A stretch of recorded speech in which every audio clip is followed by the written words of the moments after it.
Switzerland during World War II was a nation holding its breath, caught between the chaos of conflict and the hope for survival.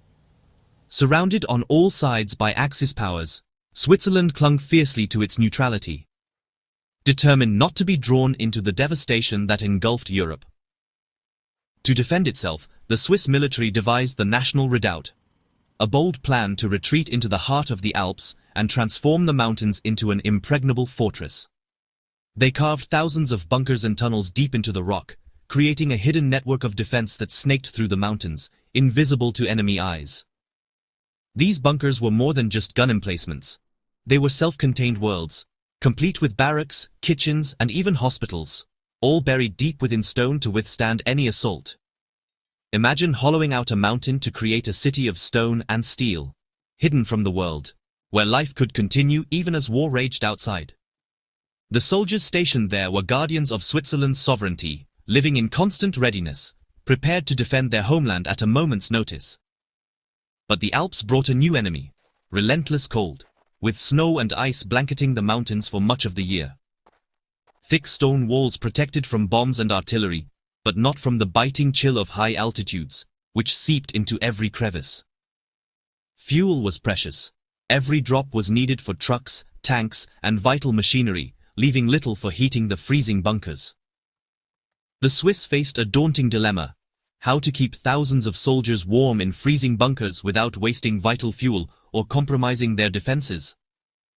Their solution was a masterclass in resourcefulness, outsmarting the cold by working with nature, not against it, and turning adversity into an opportunity for innovation and survival. The Swiss Alps are breathtaking, their jagged peaks and endless snowfields forming a landscape of raw, untamed beauty. But for soldiers stationed in the National Redoubt, these mountains were both a mighty fortress and a relentless adversary. Winters here are brutal. Temperatures plunge far below zero. Snow piles up in thick, suffocating drifts, and the wind cuts to the bone with a ferocity that never lets up. Inside the mountain bunkers, the rock maintained a steady, damp chill, about 8 to 12 degrees Celsius, no matter what raged outside. It wasn't freezing, but the cold seeped into everything: clothes, air, even your bones. The dampness clung to every surface, making it impossible to ever feel truly warm or dry. Living in that constant chill was physically and mentally exhausting. Every day was a battle against fatigue, shivering, and the slow drain of morale. Hypothermia and respiratory illnesses were real threats, even underground. The cold was an invisible enemy, always lurking. The military knew that keeping troops warm was as vital as ammunition. Supplies of fuel and heating equipment became lifelines. A sick, demoralized soldier couldn't fight. The cold could sap strength and willpower as surely as any enemy attack. The challenge was immense. Create a livable environment deep inside a cold, damp mountain, where sunlight and warmth were just memories. The psychological toll was immense. No sunlight, constant damp, and unyielding cold wore down even the toughest soldiers. Morale and health suffered in these conditions. Letters home spoke of longing for warmth, for comfort, for a sense of normal life. The problem of heating was a problem of military readiness. Without it, the redoubt's defenders would be as vulnerable as any invader. The Swiss needed more than just warmth. They needed comfort and normalcy to keep fighting spirit alive. Small comforts, like a hot meal or a cherished photo, became essential. Solving the cold was essential for survival, for morale, and for the very defense of Switzerland's mountain heart. The answer would require ingenuity, determination, and a new way of thinking about heat in the most unforgiving of places. Life inside the mountain fortresses was a blend of military discipline and subterranean hardship. Soldiers lived in concrete corridors, steel-doored rooms, and the constant hum of ventilation.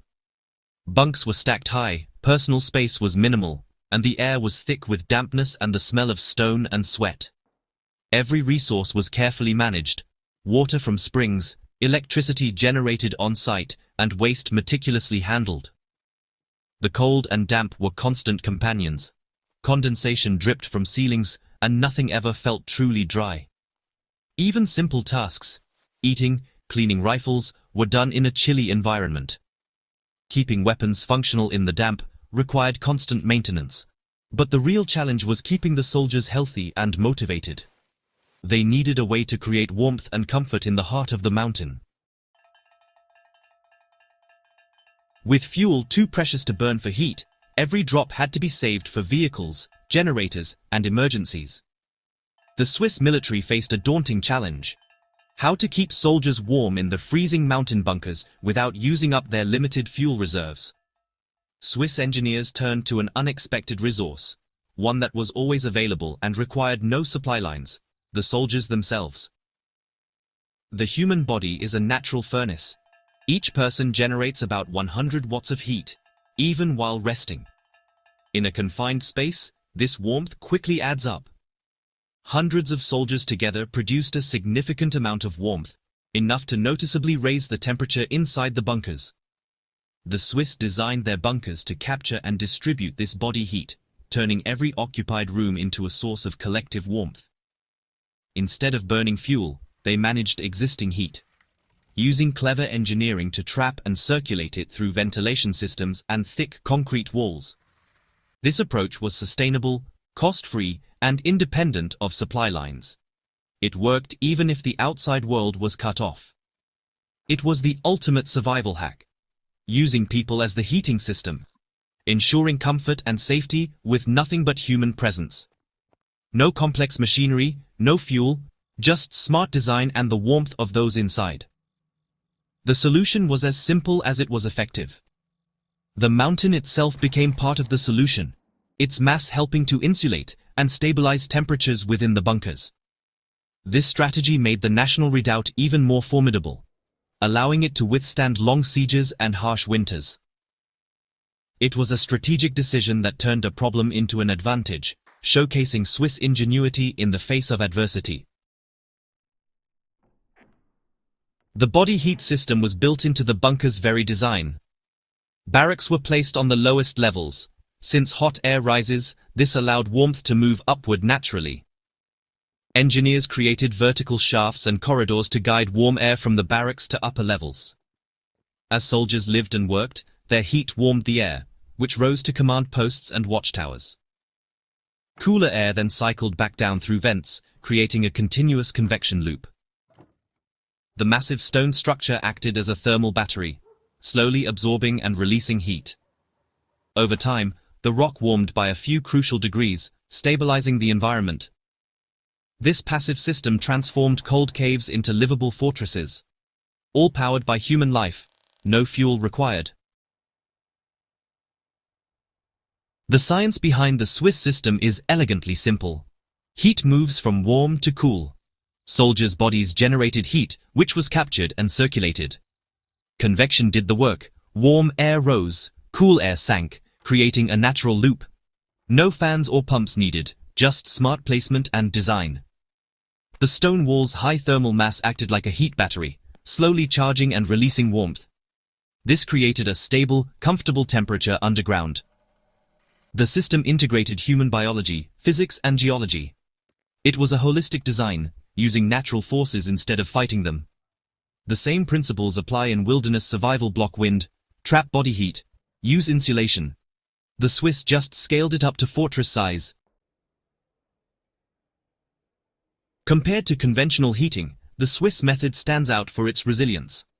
Most heating systems burn fuel, wood, coal, gas, requiring constant supply and producing dangerous fumes. In a sealed bunker, venting smoke is risky and reveals your position. The Swiss body heat system was self-contained. No smoke, no toxic fumes, no external signature. Modern heating is convenient, but depends on complex infrastructure and steady energy supply. If the grid fails, most systems stop working. The Swiss method had no moving parts, no fuel needs, and worked as long as people were present. It's a philosophy of passive design and reliability over convenience. In a crisis, simplicity and resilience matter most. Why does this old military hack matter today? Because it's a lesson in resilience and sustainable design. We're used to solving problems by using more energy, turning up the heat, relying on fragile grids. The Swiss bunker reminds us there's a smarter way. Clever design over brute force. Modern passive houses use the same principles. Insulation, airtightness, and capturing body heat. The Swiss were pioneers of passive design, decades ahead of their time. Their wisdom is vital as we face climate change and energy uncertainty. Buildings should work with their environment, not against it. The lesson isn't to live in bunkers, but to design with nature in mind. The Swiss bunker heating hack is a story of survival and ingenuity. Faced with cold and fuel shortages, the Swiss adapted, using their own bodies and the mountain itself. This is the survival mindset. Use what you have, not what you lack. Passive systems, no moving parts, no fuel, no grid, are the most reliable. The same principles work in the wild, or during a blackout trap heat. Use insulation. Work with nature. The Swiss scaled up basic survival to a national defense strategy. Their method is a metaphor for modern challenges, resilience, local solutions, and simplicity. Build systems that don't depend on fragile supply chains. Respect nature, understand it, and use its laws to your advantage. The wisdom from the mountain fortress is timeless and worth remembering.